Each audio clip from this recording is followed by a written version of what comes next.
If you're doing virtual wholesaling, how do you determine the percentage to deduct from my calculation? So the percentage is for virtual wholesaling. So for example, we're getting properties at 60% of Zillow right now. And we're selling them at 70%. But we're attempting to get them a lot lower, right? So when we're talking to a seller, essentially, we're gonna anchor a super low price. So we're gonna anchor a 30 or even 40% number of the Zillow ARV.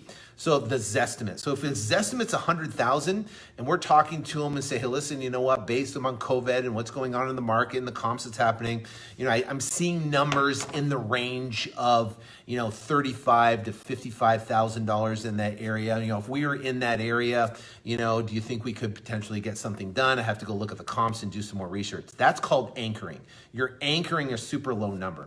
So now you go look at the comps and you do a set with them because you're doing it virtually over the phone. Then you come back and say, listen, I'm really going to be around $48,250 for this property to make it work. Now it's $100,000 estimate. Now you're at $48,000. Two things are going to happen. They're going to say, forget it, or they're going to counter. They're going to say, forget it. Then you're going to say, great, what's it going to take to get the deal done today? Then they're going to counter and say, I can't do 48, but I can do 52. I can do 55.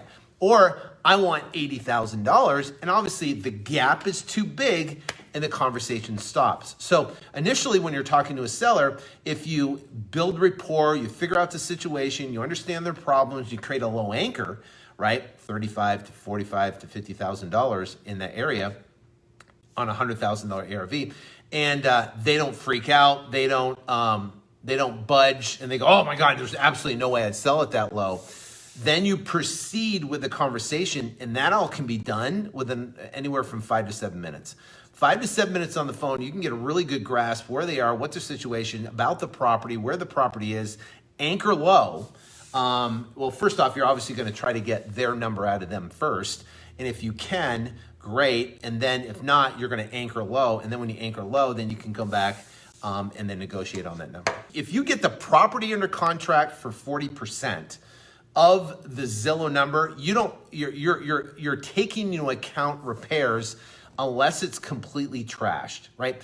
Let's put it this way. If you get pretty much any property under contract at 40% of the Zillow price, there's a pretty good chance you can sell that property at 50% or 60% of the value, okay?